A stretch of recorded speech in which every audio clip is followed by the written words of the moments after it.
You can win. જીત તમારી. ટોચના સફળ વ્યક્તિઓ માટે એક પગનું આગળ વધવાનું સાધન. લેખક શિવ ખેડા. વિજેતાઓ કોઈ અલગ કામ નથી કરતા, તેઓ દરેક કામ અલગ રીતે કરતા હોય છે.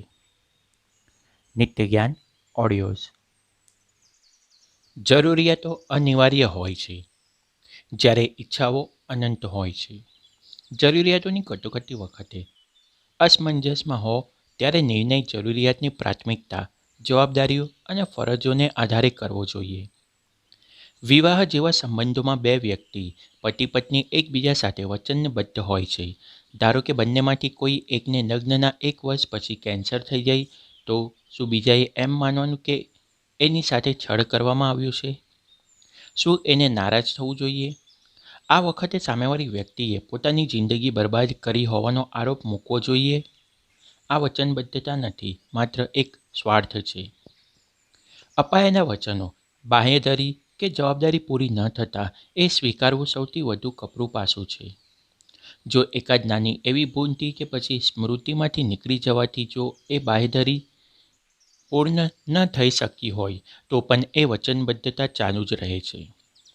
પરંતુ જો એ ઈરાદાપૂર્વક પૂર્ણ કરવામાં ન આવી હોય તો એ અંગે ચોક્કસ પૂર્ણ તપાસ કરવી જોઈએ.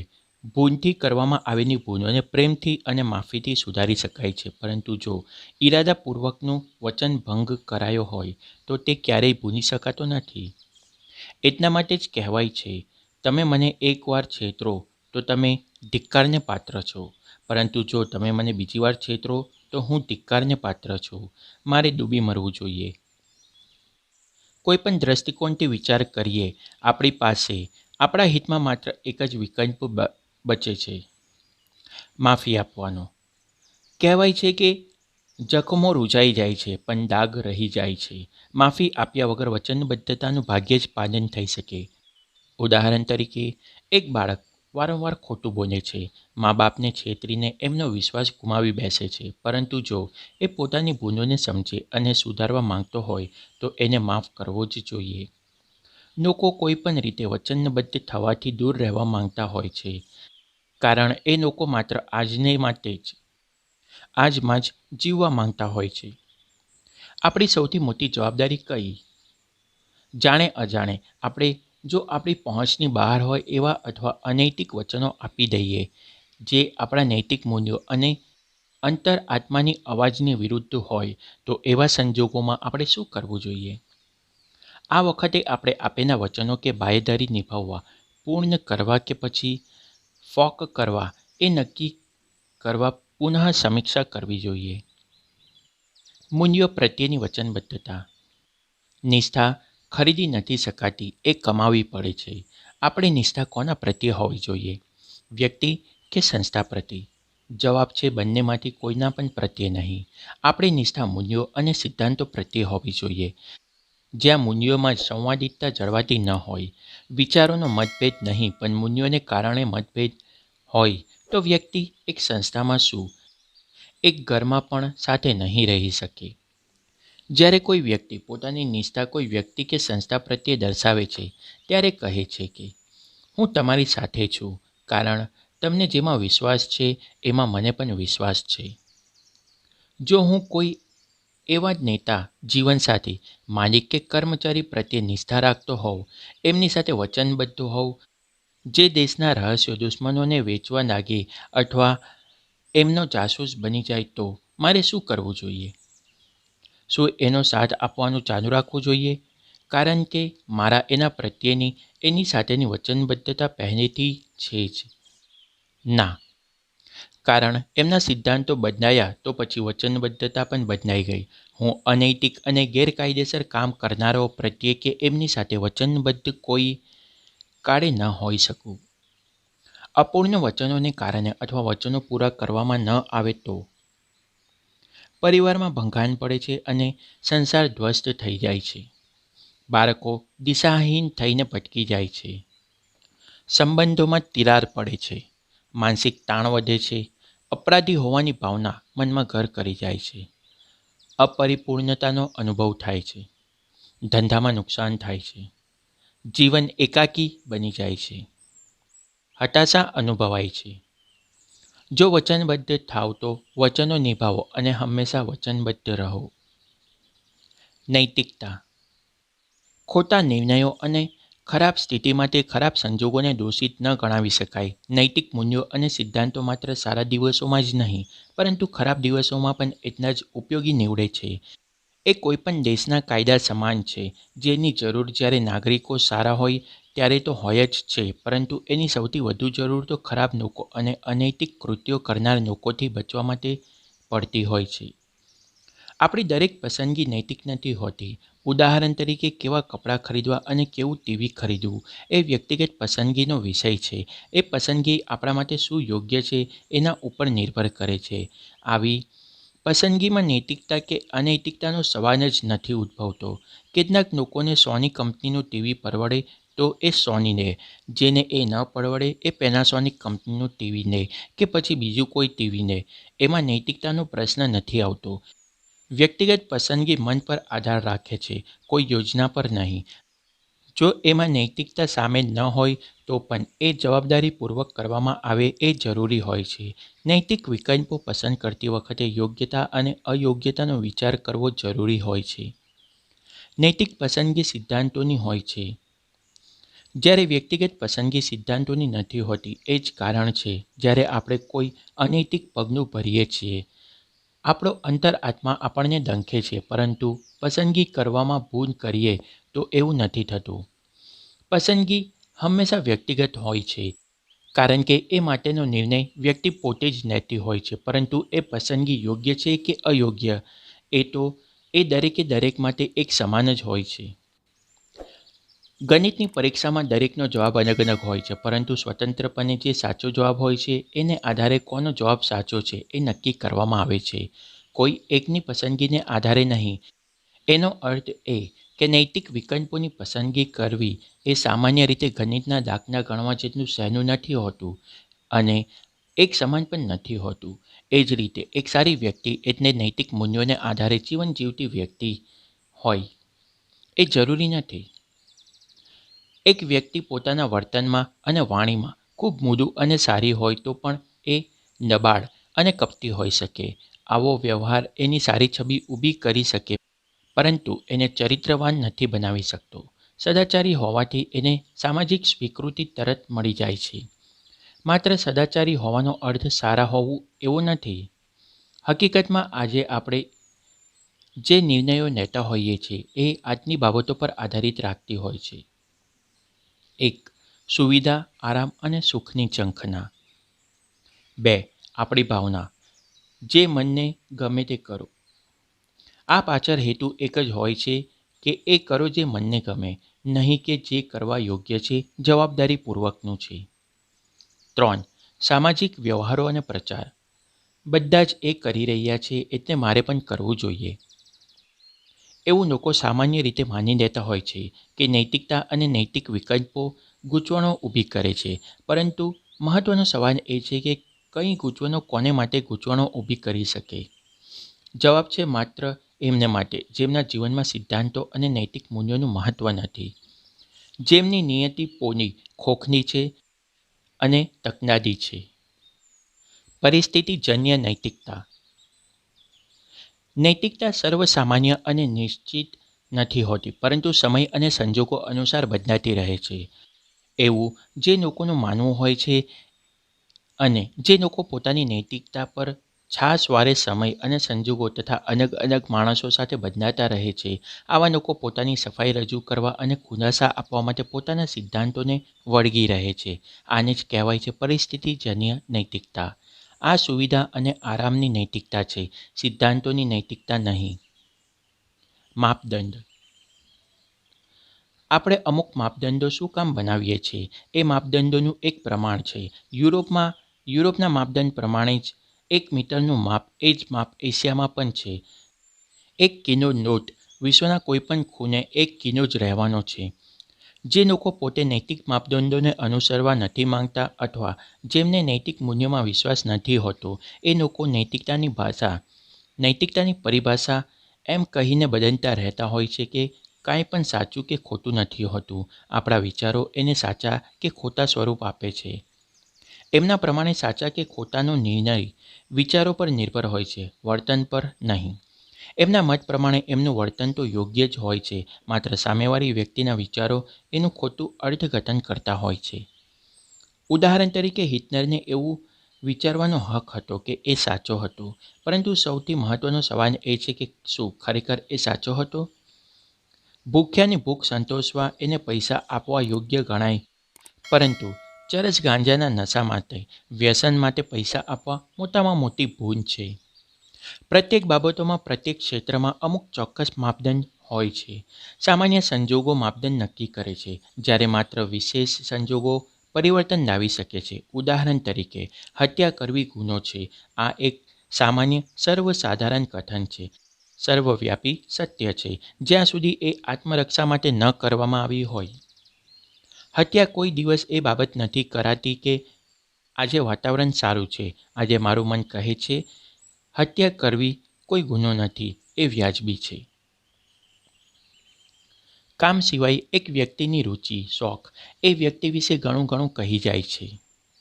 કોઈ વ્યક્તિ પોતાનો ફાજલ સમય કેવી રીતે પસાર કરતો હશે એ ઓફિસમાં એના કામ પરથી સ્પષ્ટ થઈ જાય છે. પૈસાની જરૂર પડતા એક ચરસી ગમે તે હદ સુધી જઈ શકે, એમાં કદાચ એના અપરાધી બની જવાની શક્યતાઓ વધુ રહેલી હોય છે. આપણી નૈતિકતાનું ધોરણ એ બાબતથી પણ સ્પષ્ટ થાય છે કે આપણે કેવા સલાહકારો રાખીએ છીએ, આપણા સપ્લાયર્સ કોણ છે, આપણા ગ્રાહક વર્ગ કેવો છે. અલગ અલગ સંસ્કૃતિઓમાં લોકોના વિચારો, એમના મત અલગ અલગ હોઈ શકે છે, પરંતુ નિષ્પક્ષતા, ન્યાય, નિષ્ઠા અને વચનબદ્ધતા જેવા મૂલ્યો તો અજરમજર છે. એમની સંસ્કૃતિ સાથે લેવા દેવા નથી હોતી. કોઈ પણ સમાજમાં એવું ક્યારેય નથી બનતું હોતું કે વીરતાને બદલે કાયરતાનું સન્માન કરાયું હોય. ન્યાય અને નૈતિકતામાં આજના ગુણો સામેલ છે: સહાનુભૂતિ, નિષ્પક્ષતા, દુઃખ માટે દયા, સામાજિક હિત. ઘણા બધા લોકો એક વાત સાથે સહમત થવાથી એ વાત સાચી છે એમ સાબિત થતું નથી. ઉદાહરણ તરીકે, જો 10 ખરાબ અને એક હલકા વર્ગમાં લોકો કોઈક નિર્દોષને હેરાન કરવા માટે સહમત થઈ જાય, તો શું કોઈને રંજાડવાની બાબતને યોગ્ય ગણવામાં આવશે? નહીં. ગુરુત્વાકર્ષણના નિયમની જેમ જ નૈતિક મૂલ્યો અને સિદ્ધાંતો પણ સર્વવ્યાપી છે. જેમ અનુશાસન વિના આઝાદી બરબાદીને નોતરે છે, એ જ પ્રમાણે મૂલ્યો અને સિદ્ધાંતો વિના સમાજ અપંગ થઈ જાય છે. જો સિદ્ધાંતોનું યોગ્ય કે અનુચિત હોવું દરેકના વિચારો પર જ નિર્ભર હોય તો કોઈકને અપરાધી ગણવાનો સમાજને કોઈ હક નથી બનતો. તો પછી પોલીસની શી જરૂર છે?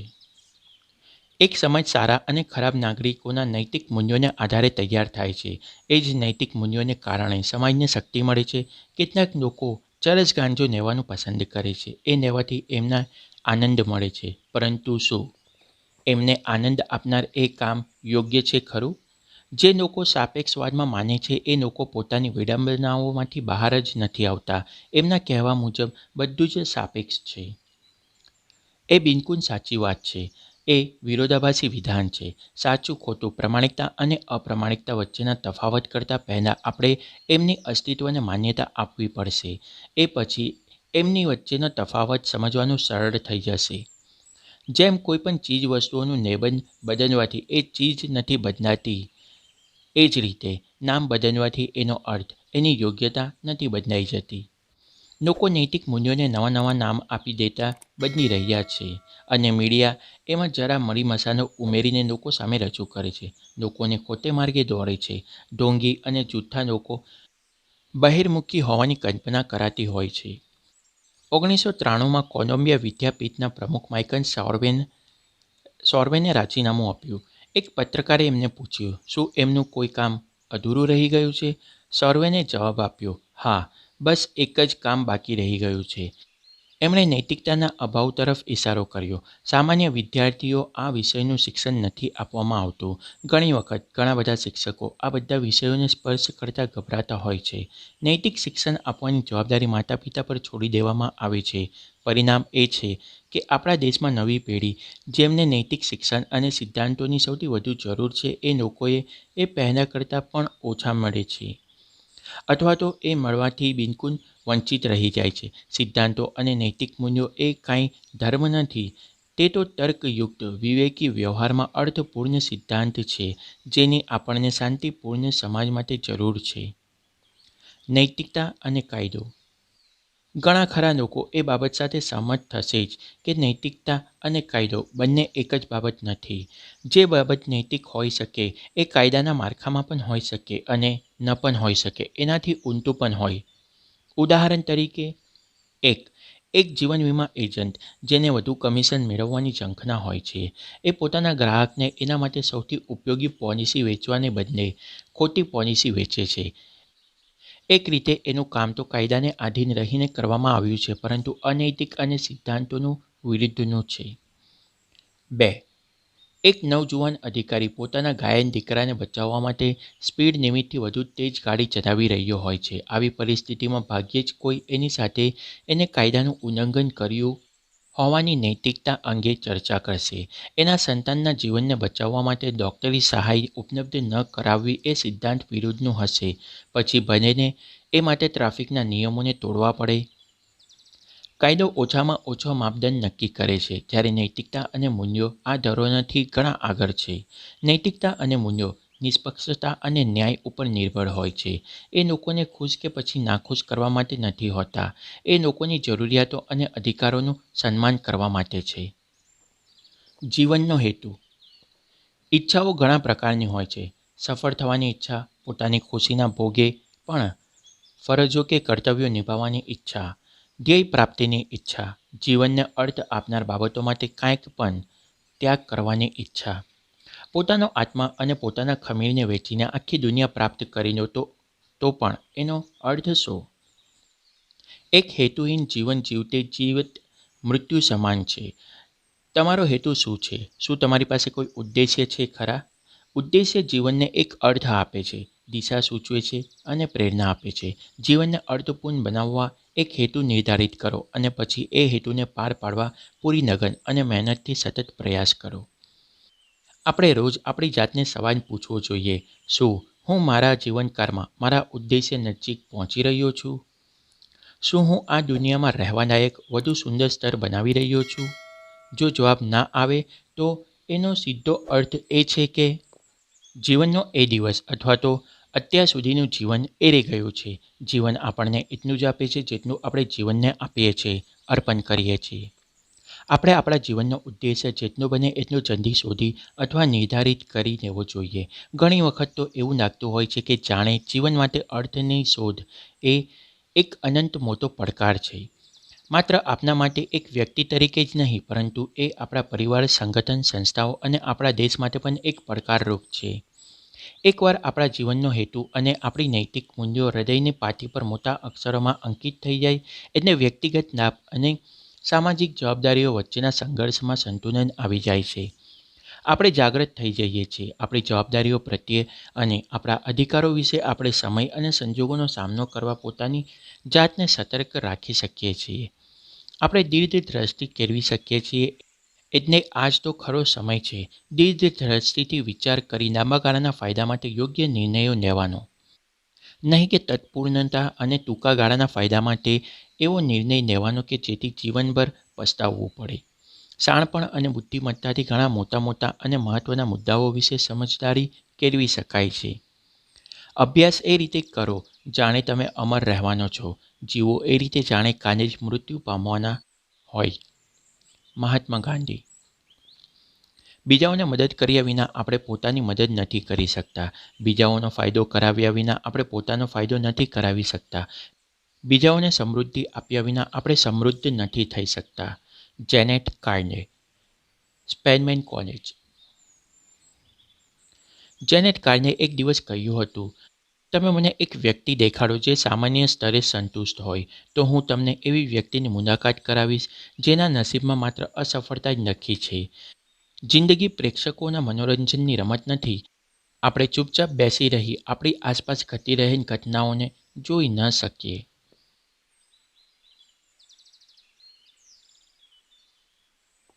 જીવનને સાર્થક બનાવવા માટે જરૂરી છે એક ઉદ્દેશ્ય.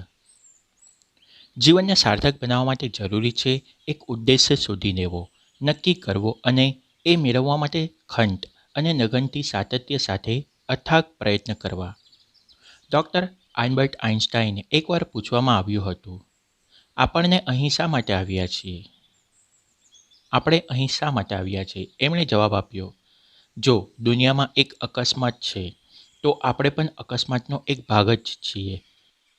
વધુમાં એમને ઉમેર્યું, હું જેટલું ભૌતિક વિજ્ઞાન વાંચું છું એટલું જ આધ્યાત્મિકતા તરફ ખેંચાતો જાઉં છું. હું એવા કામમાં અસફળ થવાનું પસંદ કરીશ જે અંતે સફળ થવાનું હોય, નહીં કે એવા કામમાં સફળ થવાનું જે અંતે અસફળ થવાનું હોય. વુડરો વિલ્સન. આપણે આપણા જીવન મૂલ્યો ક્યાંથી શીખીએ છીએ? મેં તાજેતરમાં જ એક એવા શિક્ષક વિશે વાંચ્યું છે જે અમેરિકાની એક હાઈસ્કૂલના વિદ્યાર્થીઓને જીવનના મૂલ્યો વિશે શીખવાડતા. વર્ગની એક છોકરીને $1000 ભરેલું એક પર્સ મળ્યું. એને એના માલિકને પાછું આપી દીધું. શિક્ષકે એ વિદ્યાર્થીઓનો અભિપ્રાય પૂછ્યો. વર્ગના બધા જ વિદ્યાર્થીઓએ એ છોકરીને બેવકૂફ ગણાવી. ઘણા ખરા વિદ્યાર્થીઓનું એવું માનવું હતું કે જો કોઈ પોતાના સામાનની સંભાળ પોતે જ ન રાખી શકતું હોય તો એને સજા મળવી જ જોઈએ. જ્યારે એ વિશે શિક્ષકનો પોતાનો અંગત અભિપ્રાય પૂછવામાં આવ્યો ત્યારે એમને કહ્યું, મેં કોઈને કાંઈ કહ્યું નથી. જો હું એમને જણાવું કે શું સાચું છે અને શું ખોટું છે તો હું એમનો કાઉન્સિલ નહીં ગણાવું. હું મારા વિચારો એમના ઉપર લાદી નહીં શકતો. જો આપણા માતા પિતા અને શિક્ષકો પોતાની નૈતિકતા નથી શીખતા તો કોની પાસેથી શીખીએ છીએ?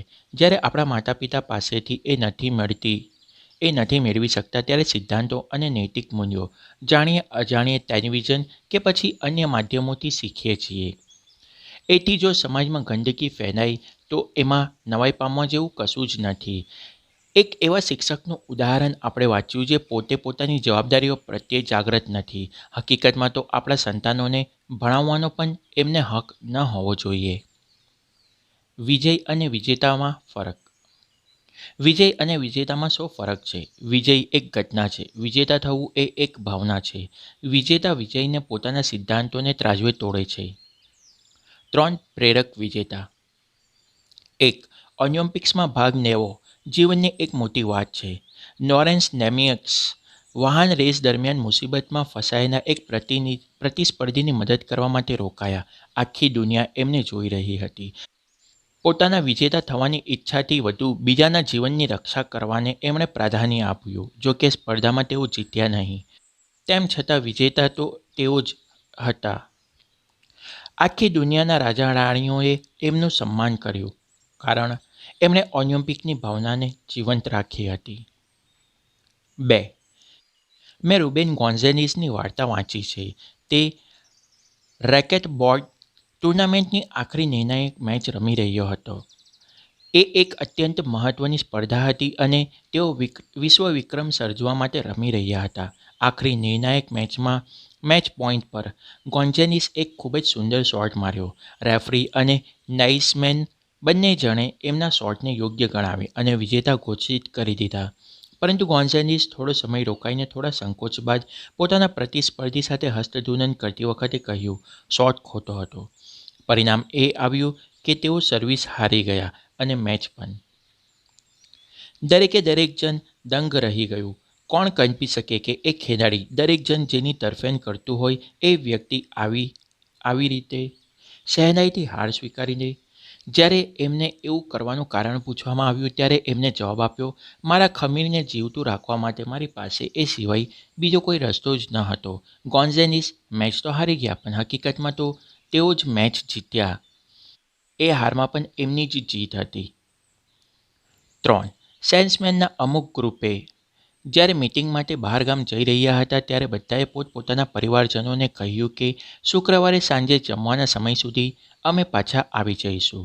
સામાન્ય રીતે જેવું બનતું હોય છે એક પછી એક નાના કામ આવતા ગયા અને બધા કામો નિશ્ચિત સમયે પતાવી ન શક્યા. એમને મોડું થયું હતું. વિમાન પણ પકડવાનું હતું. એ એકદમ કટોકટ એરપોર્ટ પહોંચ્યા. ટિકિટ એમના હાથમાં જ હતી અને તે લોકો વિમાનમાં ન ઉડી જવાની આશા રાખી રહ્યા હતા. આ દોડાદોડીમાં તેઓ એક મેચ સાથે અથડાયા, જેની ઉપર ફળોની એક ટોપલી મૂકેલી. ફળો જમીન પર પડ્યા અને અહીં તહીં વિખેરાઈ ગયા, પરંતુ એમની પાસે રોકાવાનો સમય ન હતો. એ જલ્દી ઔપચારિકતાઓ પતાવી વિમાનમાં જઈને બેઠા, ત્યારે જ સૌના જીવને નિરાંત થઈ. માત્ર એકના જીવને છોડીને. એને એની ભાવનાઓ સ્પર્શી ગઈ હતી. એને પોતાના સાથીઓનો આભાર માની એમણે જણાવવાનું કહ્યું. પોતે જ્યારે બહાર આવી ત્યારે એણે જોયું કે તેનાથી એવી લાગણી થઈ કે એને જે કંઈ કર્યું સારું કર્યું છે. એ પડીની મેજ પાસે ગયો. એ મેજની પાછળ 10 વર્ષની એક આંધળી છોકરી હતી, જે પોતાની આજીવિકા માટે ફળો વેચતી હતી. એને કહ્યું, મને આશા છે અમે તમારું વધુ નુકસાન નથી કર્યું, તમારો દિવસ ખરાબ નથી કર્યો. એણે $10 પેલી છોકરીને આપતા કહ્યું, આ તારું નુકસાન ભરપાઈ કરી આપશે. એટલું કહી એ ત્યાંથી નીકળી ગયો. છોકરી આ બધું જોઈ તો ન શકી, પણ દૂર જઈ રહેલા પગલાંનો અવાજ સાંભળતી રહી. જ્યારે એ અવાજ અત્યંત ઓછો થઈ ગયો ત્યારે એ છોકરીએ જોરથી બૂમ પાડીને પૂછ્યું, શું તમે ભગવાન છો? એ સેલ્સમેનનું વિમાન તો ઉડી ગયું હતું, પણ શું એ વિજેતા હતો? ખરેખર હતો. જો વિજયી હોવાને યોગ્ય દ્રષ્ટિકોણથી જોવામાં આવે તો ચંદ્રક વિના પણ વિજેતા થઈ શકાય છે, અને ચંદ્રક જીતીને પણ લોકો હારતા હોય છે.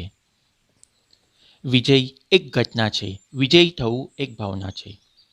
મેરેથોન રેસમાં અન્ય સેંકડો લોકો સાથે સાથે એ 3 જણા પણ દોડી રહ્યા હતા. ચંદ્રક કોઈ ચોથો જ જીત્યો.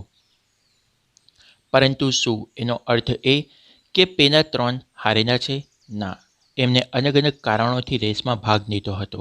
પહેલી વ્યક્તિએ પોતાની ક્ષમતાને ચકાસવા રેસમાં ભાગ લીધો હતો અને એણે પોતાની આશા કરતાં વધુ સારું પ્રદર્શન કર્યું હતું.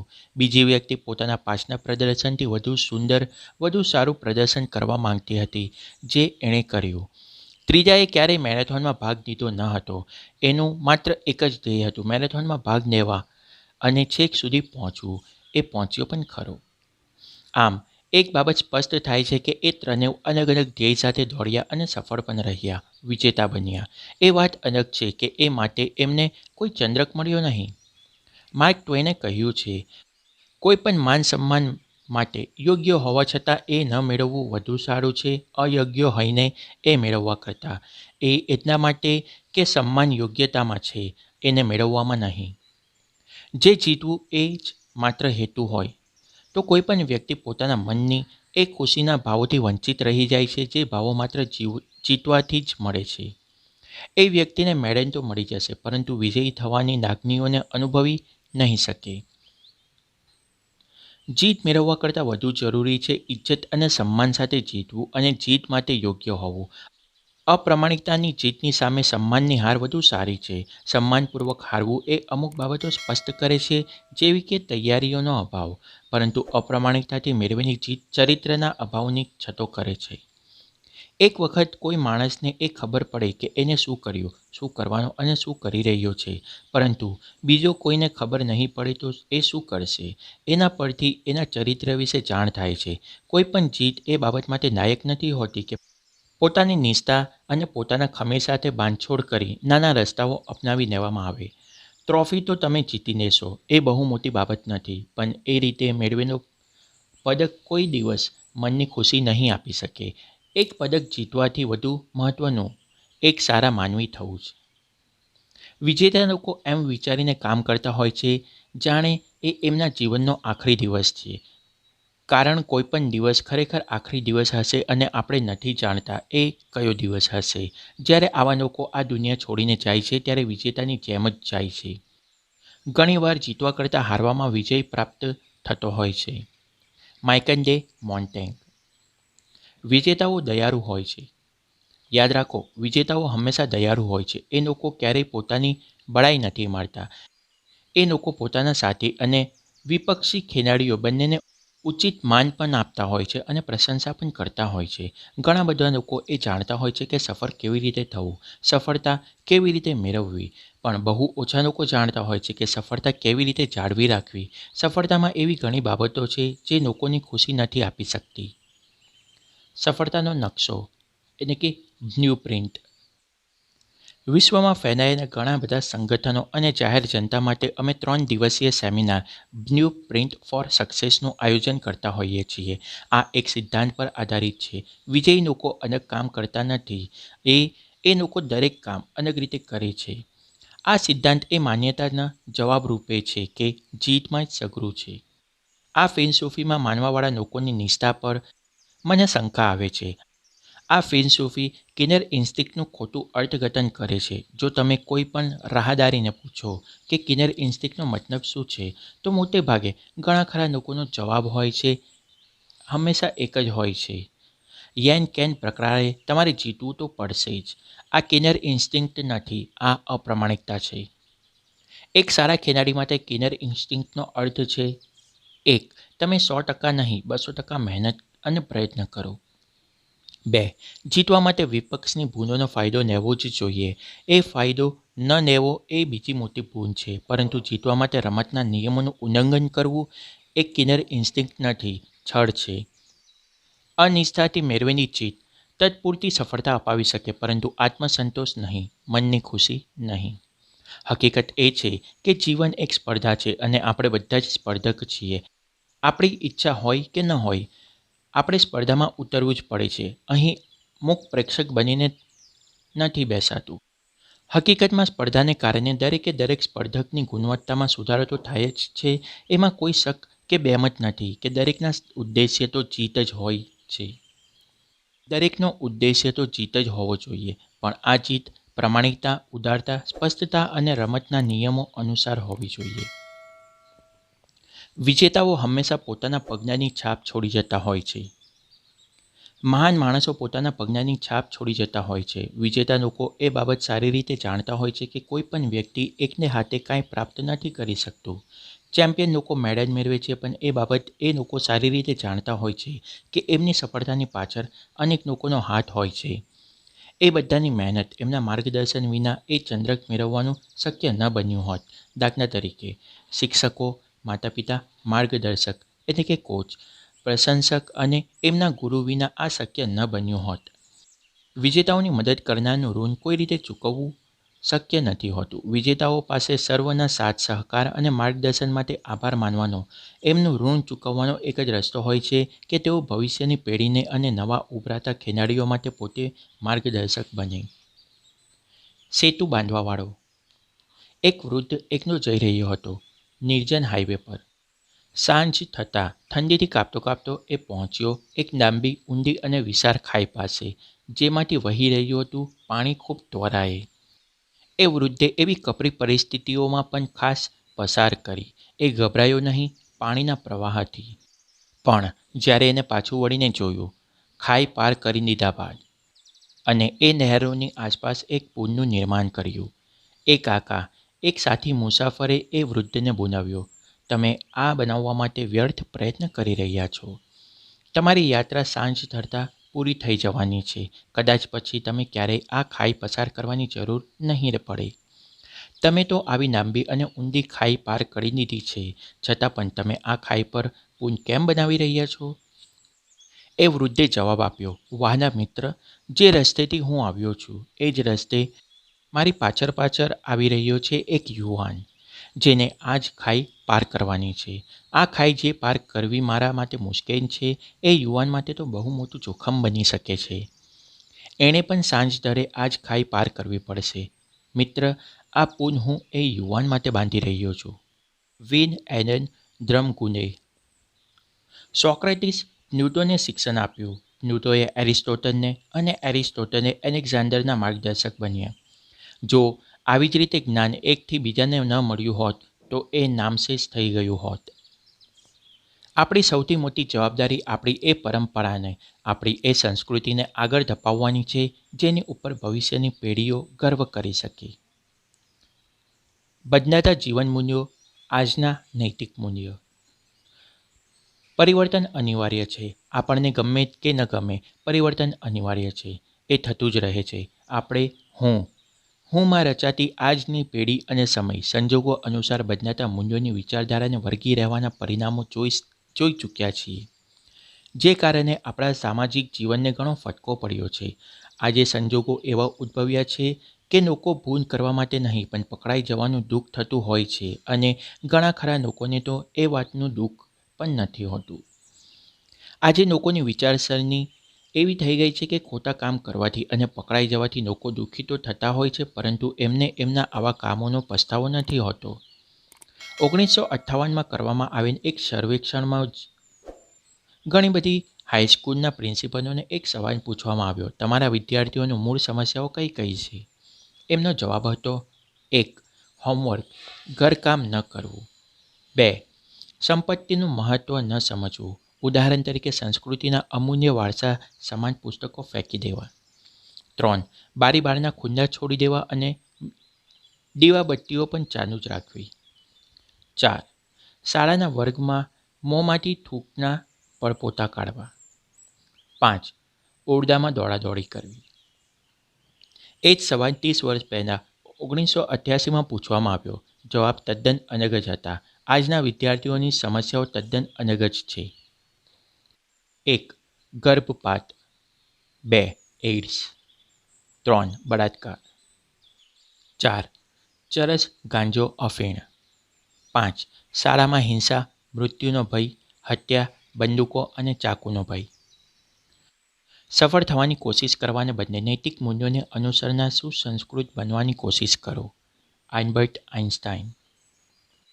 જૂના હોવાનો અર્થ જરી પુરાણા અને આઉટડેટેડ હોવું નથી.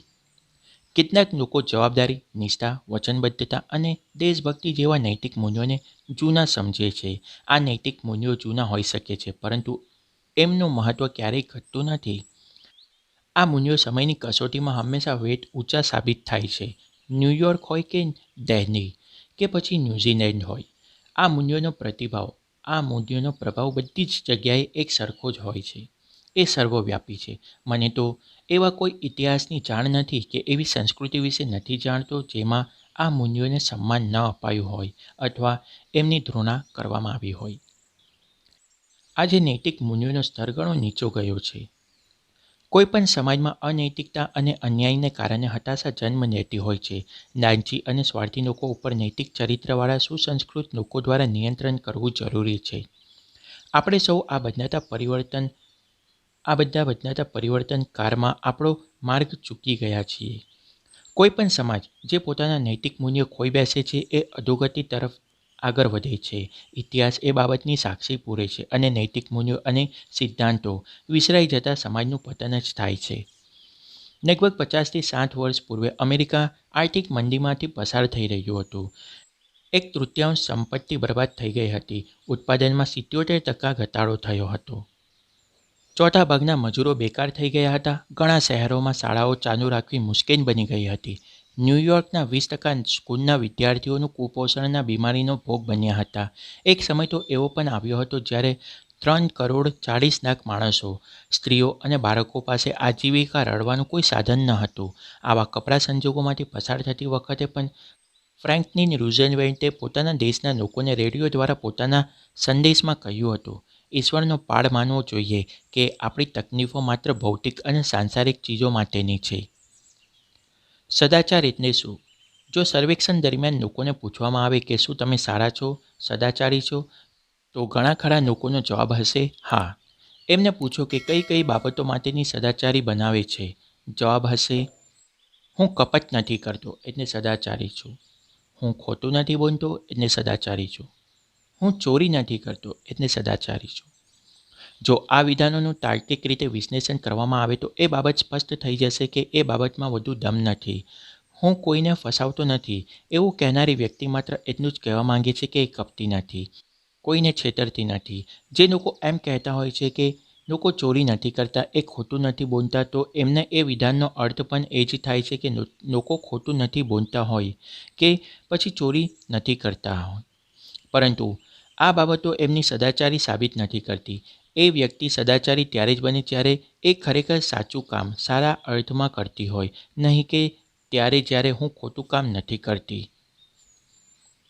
નૈતિક મૂલ્યોવાળી વ્યક્તિ એ જ કહેવાય જેમના સચ્ચાઈ, દયા, સાહસ, નિષ્ઠા અને બીજાની લાગણીઓ સમજવાની ક્ષમતા, વિનમ્રતા, પ્રમાણિકતા અને નિષ્ઠા જેવા ગુણો હોય. આવી ખૂબીવાળી વ્યક્તિઓ સારી, સદાચારી કેમ ગણાય? એટલા માટે કે એ વ્યક્તિઓ ભરોસાપાત્ર હોય, અન્યાય વિરુદ્ધ લડત આપનારી, જરૂરતમંદ, ગરીબ અને તવંગરની મદદ કરનારી અને પોતાની આસપાસના લોકોની પ્રગતિ માટે કામના અને મહેનત કરનારી હોય. સદાચાર એ દરેક સ્વરૂપે ઓળખવા માટે ખાસ ધોરણો અને માપદંડોની જરૂર પડતી હોય છે. આ ધોરણો અને માપદંડો નૈતિક અથવા કાયદાકીય હોઈ શકે. નૈતિક માપદંડો માત્ર ખોટા અને સાચા વચ્ચેનો તફાવત સ્પષ્ટ નથી કરતા, પરંતુ એ અસ્પષ્ટ મૂલ્યોને પણ સ્પષ્ટ કરે છે. એ બાબત પણ સ્પષ્ટ કરે છે કે શું સારું છે અને શું વધુ સારું છે, તથા શું ખરાબ છે અને શું વધુ ખરાબ છે. આપણા સિદ્ધાંતોનો સ્તર કેટલો ઊંચો છે? આજના સંજોગોમાં તમે શું કરશો? 1. તમે જાણો છો કે તમારા ઘરથી સ્ટેશનનું ટેક્સીનું ભાડું ₹64 છે. તમે અગાઉ ચૂકવ્યું છે અને તમે જાણો પણ છો કે એ જ યોગ્ય સાચું ભાડું છે, પરંતુ આ વખતે ટેક્સી ડ્રાઈવર ₹32 માંગી રહ્યો છે. તમે શું કરશો? 2. તમે કોઈ હોટેલમાં જમી રહ્યા છો. તમે 4 આઇટમો મંગાવી છે. વેઇટર બધું લઈ આવ્યો છે, પરંતુ ભૂલથી એને માત્ર 3 વાનગીનું જ બિલ બનાવ્યું છે. તમે શું કરશો? 3. તમારો સૌથી અંગત મિત્ર છેલ્લા શ્વાસ લઈ રહ્યો છે. તમે જીવન વીમા એજન્ટ છો. એ ₹1,00,000નો વીમો ઉતરાવવા ઈચ્છે છે. હાલના સંજોગો એ છેલ્લા શ્વાસ લઈ રહ્યો છે એ બાબત તમારા સિવાય બીજું કોઈ નથી જાણતું. તમે શું કરશો? આ સિદ્ધાંતોને કાયદાનું સ્વરૂપ નથી આપી શકાતું. આવા સંજોગોમાં તમામ સંતાનોને સલાહ આપશો. શું તમે જે સલાહ આપશો એનું આચરણ તમે જીવનમાં કરો છો ખરા? બીજા શબ્દમાં, તમે જે સલાહ આપશો એનું આચરણ તમે જીવનમાં કરો છો ખરા? જન્મની સાથે નૈતિક અને જીવન મૂલ્યોનું શિક્ષણ આપણને મળવા લાગે છે. એ કદાચ આખી જિંદગી શીખતા જ રહીએ છીએ. આપણે શું આપણું નૈતિક વર્તન બદલી શકીએ છીએ? હા, આપણને જરૂર છે માત્ર યોગ્ય માર્ગદર્શનની. નૈતિકતા ઉપર કોનો પ્રભાવ છે? લાલચ, ભય, દબાણ. કોઈપણ પ્રકારનું દબાણ અનૈતિક કાર્યોને નૈતિક અને યોગ્ય નથી બનાવી શકતું. સમાનતા અને નિષ્પક્ષતા બંને એક જ નથી. એમાં ઘણો ફરક છે. વેપારમાં નૈતિકતા. સિદ્ધાંતના પ્રભાવ અને અભાવની અસર દરેક કામ ઉપર પડતી હોય છે. લાલચુ ડૉક્ટર જરૂરિયાત વિના પણ દરેક ટેસ્ટ પરીક્ષણો કરાવતા હોય છે અને સર્જરી, શસ્ત્રક્રિયા પણ કરાવતા હોય છે. વકીલ કેસ ગૂંચવી નાખતા હોય છે. માતાપિતા અને બાળકો બંને અમુક બાબતમાં જૂઠાણુનો સહારો લેતા હોય છે. એકાઉન્ટન્ટ અને સેક્રેટરી ઘણી વખત ખોટા રિપોર્ટ બનાવતા હોય છે. જ્યારે આપણે આપણી આસપાસના લોકોને છેતરીએ છીએ, ત્યારે હકીકતમાં આપણે એમને નહીં, આપણી જાતને છેતરતા હોઈએ છીએ.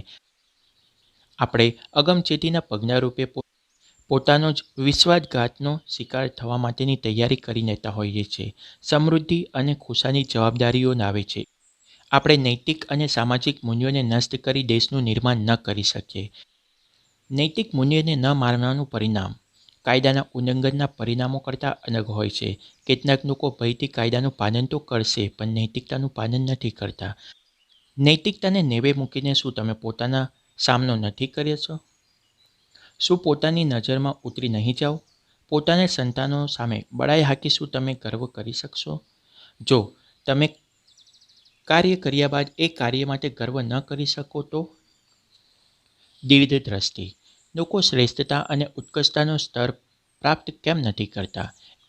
શું એ પ્રાપ્ત નથી કરી શકતા કે પછી એમને એ સ્તર પ્રાપ્ત કરવો નથી? કદાચ એમનામાં દીર્ઘ દ્રષ્ટિનો અભાવ છે. આજે પણ જે કાંઈ જોઈએ છે, અનુભવીએ છીએ, એ હકીકત બનતા પહેલાં એક સ્વપ્ન જ હતું. ઉત્સાહ, યોગ્ય માર્ગ પર પગલાં ભરતા અને યોગ્ય હેતુ સાથે જીવો. શું તમારું કોઈ સ્વપ્ન છે? જો છે તો એ શું છે? શું તમારું દરેક પગલું, શું તમારી દરેક આજ તમને તમારા જીવનના હેતુથી ધ્યેયની નજીક લઈ જાય છે? સલાહ લેવી હોય તો એવી વ્યક્તિની સલાહ લો જે અનેક મુસીબતોનો સામનો કર્યા બાદ પણ પોતાના સિદ્ધાંતોને વળગી રહ્યા છે અને સફળતા પ્રાપ્ત કરી છે. જેઓ પોતે અસફળ છે એ લોકો તમને સફળતાની ચાવી કેવી રીતે આપી શકે? જેઓ પોતે ભટકી ગયા છે એ લોકો તમને રસ્તો કેવી રીતે દેખાડશે? જો દીર્ઘ દ્રષ્ટિ માત્ર વર્ષ પૂરતી જ હોય તો ફૂલો વાવો. જો દીર્ઘ દ્રષ્ટિ 10 વર્ષની હોય તો વૃક્ષ વાવો. જો દીર્ઘ દ્રષ્ટિ અનંતકાળ માટે હોય તો લોકોનો વિકાસ કરો. પ્રાચીન કહેવત. યાદ રાખો, વિજેતા લોકો કોઈ અલગ કામ નથી કરતા, તેઓ દરેક કામ અલગ રીતે કરે છે. શિવ ખેરા. નિત્ય જ્ઞાન ઓડિયોઝ. સો મિત્રો, આજે આ પુસ્તક પૂર્ણ થાય છે. જીત તમારી. મને આશા છે કે તમને આ પુસ્તક ગમી હશે. મને આનું વાંચન કરવામાં ખૂબ મજા આવી. મને આશા છે કે તમને પણ મારી સાથે આ પુસ્તક સાંભળવામાં મજા આવી હશે અને કંઈક નવું જાણવા, કંઈક નવું શીખવા મળ્યું હશે. તો હું આશા રાખું છું કે તમે આ ચેનલ સાથે જોડાઈને રહેશો અને આને વધુને વધુ શેર કરશો અને આવા પુસ્તકોનો લાભ મારી સાથે તમે બીજાઓને પણ આનો લાભ ઉઠાવવામાં મદદ કરશો. તો આને વધુને વધુ શેર કરજો. આપણે મળીશું આગળ કોઈ નવા પુસ્તકમાં. તો મિત્રો, તમારો આભાર. નિત્ય જ્ઞાન ઓડિયોઝ. You can win. જીત તમારી. લેખક શિવ ખેરા. જો તમને આ ઓડિયો બુક ગમ્યો હોય તો આને લાઈક જરૂર કરજો. વધુને વધુ લોકોને આ પુસ્તકનો ફાયદો થાય એના માટે આને શેર જરૂર કરજો અને આ ચેનલને સબસ્ક્રાઈબ જરૂર કરજો. તમારા સૂચનો માટે નીચે કમેન્ટ બોક્સમાં કમેન્ટ જરૂર કરજો. આ ચેનલને સબસ્ક્રાઈબ કરી તેની બેલ આઇકોન ઓન કરી દેજો, જેથી મારા અપલોડ કરીને આવા જ ઓડિયોના તમને નોટિફિકેશન તરત જ મળી જાય. આ ઓડિયો બુક સાંભળવા બદલ તમારો આભાર. તમારો દિવસ શુભ રહે.